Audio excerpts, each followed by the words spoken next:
வணக்கம் நண்பர்களே, முக்கிய செய்திகளை இந்த பதிவில் பார்க்க போகிறோம். எலெக்ஷன் கமிஷன் ஸ்பெஷல் இன்டென்சிவ் ரிவிஷனை நடத்தி எலெக்ஷனையும் சக்ஸஸ்ஃபுல்லாக நடத்தி ரிசல்ட்டையும் அனௌன்ஸ் பண்ணிட்டாங்க. இப்போது டிஎம்சியாக இருக்கட்டும், இண்டி கூட்டணியில் இருக்கக்கூடிய ஒரு சில பேர் சுப்ரீம் கோர்ட்டுக்கிட்ட எஸ்ஐஆர் ப்ராசஸ் செல்லாதுன்னு சொல்லுங்கள் அப்படின்னு கோர்ட் அப்ரோச் பண்ணியிருக்காங்க. அந்த கேஸ் நடந்து வந்துச்சு. நேற்று அந்த கேஸுக்கான தீர்ப்பை சுப்ரீம் கோர்ட்டு கொடுத்துருக்காங்க. கவனிச்சிங்களா? எஸ்ஐஆர் ப்ராசஸ் செல்லும். அது மட்டும் இல்லாமல் மிக சிறந்த ஒரு சீர்திருத்தம் இந்த எஸ்ஐஆர் ப்ராசஸ் அப்படின்னு பாராட்டியிருக்காங்க. Election commission special intensive revision நடத்தினது 100% செல்லும் அப்படின்னு தீர்ப்பு கொடுத்துருக்காங்க. இண்டி கூட்டணிக்கு கதறலை ஏற்படுத்தியிருக்கு இந்த தீர்ப்பு. இது ஒன்று. ரெண்டாவது என்ன பார்க்க போகிறோம்?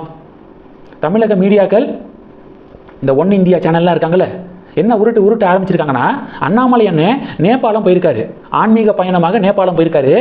நேபாளத்திலிருந்து தமிழகம் திரும்பிய உடனேயே ரஜினிகாந்தை சந்திக்க போகிறாரு, புது கட்சி ஆரம்பிக்க போகிறாரு அப்படின்னு உருட்ட ஆரம்பிச்சிருக்காங்க. அண்ணாமலை அவர்கள் ஆன்மீக பயணம் போகிறது யூஸ்வலான ஒன்று தான். இதுக்கு முன்னாடி இமயமலை போயிருக்காரு, இந்த வாட்டி நேபாளம் போயிருக்காரு. இதனாலேயே அவர் தனி கட்சி ஆரம்பிக்க போகிறாரு அப்படின்னு எப்படி மீடியாக்கள் உருட்டுறாங்கன்னு தெரியல எனக்கு. ஒருவேளை அண்ணாமலை ஆன்மீக பயணத்தை முடிச்சு தமிழகம் திரும்பிய உடனே ரஜினிகாந்த் சாரை சந்திக்கிறாருன்னு வச்சுக்குவோம். அதில் என்ன வியப்பு இருக்குது? பலமுறை அண்ணன் சொல்லியிருக்காரு, ரஜினிகாந்த் அவர்கள் தன்னுடைய இன்ஸ்பிரேஷன், ஆன்மீக ரீதியாக தன்னுடைய வழிகாட்டி, ரோல் மாடல் அப்படின்லாம் சொல்லியிருக்காரு. அந்த வகையில் ரஜினி சாரை அண்ணாமலை அண்ணன் சந்தித்தா அதெல்லாம் பெரிய ஆச்சரியம் இல்லை எனக்கு. ரஜினிகாந்த் அவர்கள் பலமுறை உறுதிப்படுத்திட்டாரு, இந்த தேர்தல் அரசியலிருந்து நான் எப்போவோ ஒதுங்கிட்டேன் அப்படின்னு பல சந்தர்ப்பங்களில் தெளிவுபடுத்தியிருக்காரு.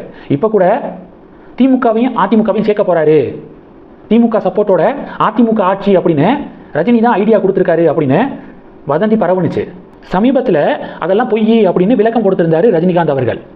இப்போது ரஜினிகாந்துடைய அறிவுரையோட அண்ணாமலை தனி கட்சி ஆரம்பிக்க போகிறாரு அப்படின்னு இன்னொரு வதந்தி பரவிக்கிருக்கு.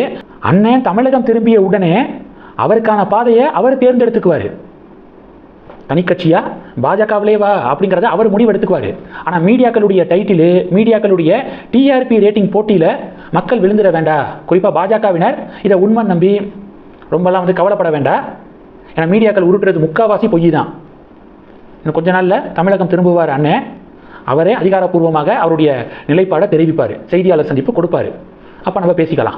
இது 2. மூணாவது என்ன பார்க்க போகிறோம்? தினமலர் ஒரு அதிர்ச்சி ரிப்போர்ட்டை வெளியிட்டிருக்காங்க. பரந்தூரில் விமான நிலைய கட்டுமான பணி நிறுத்தப்பட்டிருக்கு. டிவிக்கு ஆட்சிக்கு வந்தோன்னே அந்த கட்டுமான பணிகள் நிறுத்தப்பட்டுருச்சு அப்படின்னு நம்ம அப்டேட் பண்ணியிருந்தோம்ல. இப்போ தினமலர் அதிகாரப்பூர்வமாக இதை ஒரு நியூஸாக வெளியிட்டிருக்காங்க. அது மட்டும் இல்லாமல் கிட்டத்தட்ட 1700 ஏக்கர் நிலங்கள் கையகப்படுத்தப்பட்டிருக்கு விமான நிலையம் அமைப்பதற்காக. இப்போ புதிய அரசாங்கம் இந்த கையகப்படுத்தப்பட்ட நிலத்தில் விமான நிலையம் அமைக்காமல் தொழில் பூங்கா அமைக்கலாம் அப்படின்னு ஆலோசனை நடத்திக்கிருக்காங்களாம். சிப்காட் தொழில் பூங்கா நடத்தலாம் அப்படின்னு டிஸ்கஷன் பண்ணிக்கிருக்காங்களாம். நம்ம தெளிவாக சொல்லியிருக்கோம், சென்னைக்கு இன்னொரு விமான நிலையம் அப்படிங்கிறது ரொம்ப முக்கியம்.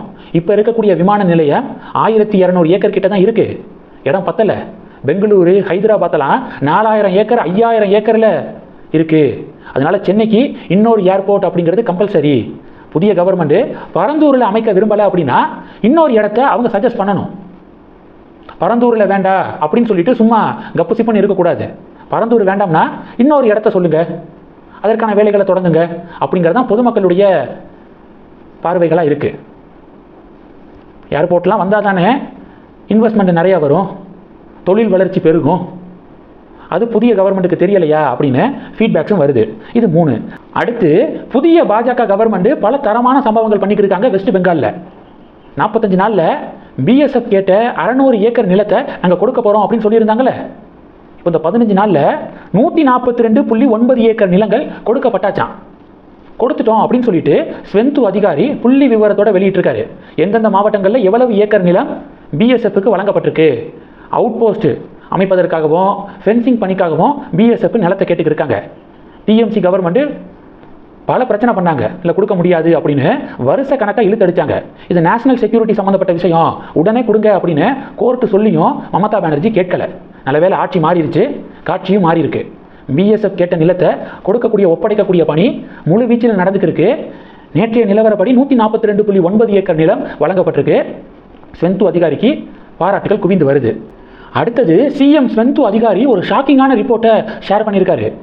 கடந்த டிஎம்சி கவர்மெண்ட்டில் இந்தியர்களே இல்லாத 30 லட்சம் பேர் கவர்மெண்ட் ஸ்கீம்ஸை பார்த்தீங்கன்னா அனுபவிச்சிருக்காங்க, பயனாளிகளாக இருக்காங்க கவர்மெண்ட் ஸ்கீம்ஸில். ஆனால் அவங்க இந்தியர்களே கிடையாது, 30 லட்சம் பேர் அப்படின்னு ஒரு ஷாக்கிங் ரிப்போர்ட்டை ஷேர் பண்ணியிருக்காரு. பங்களாதேஷிலிருந்து சட்ட விரோதமாக வெஸ்ட் பெங்காலுக்குள்ளே வரக்கூடியவங்களுக்கு லோக்கல் டிஎம்சி ஒர்க்கர்ஸ் மூலமாக முனிசிபாலிட்டியை அப்ரோச் பண்ணி ரேஷன் கார்டு இது மாதிரியான ஆவணங்களை பெற வைத்து, ஓட்டர் ஐடி இதெல்லாம் பெற வைத்து டிஎம்சி வாக்குகளை தொடர்ந்து வாங்கிக்கிட்டே இருந்திருக்காங்க. ஸ்பெஷல் இன்டென்சிவ் ரிவிஷன் மூலமாக அந்த போலி வாக்காளர்கள்லாம் நீக்கப்பட்டதுனால தான் இப்போ தோல்வி அடைஞ்சிருக்காங்க மமதா. இந்நேரம் எஸ்ஐஆர் ப்ராசஸ் நடைபெறாமல் இருந்திருந்தா மோசடி முறையில் மறுபடியும் சிஎம் ஆயிருப்பாங்க அப்படின்னு பாஜக சொல்லியிருக்காங்க. 30 லட்சம் நான் இந்தியன்ஸு பயனாளிகளாக இருந்திருக்காங்க.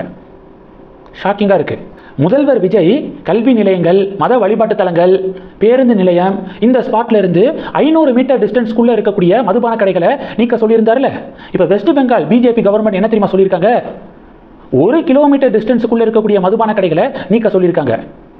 இந்த முக்கிய ஸ்பாட்ஸ்ல இருந்து 1 கிலோமீட்டர் டிஸ்டன்ஸுக்குள்ளே எந்த மதுபான கடைகளும் இருக்கக்கூடாது அப்படின்னு ஆர்டர் போட்டிருக்காங்க.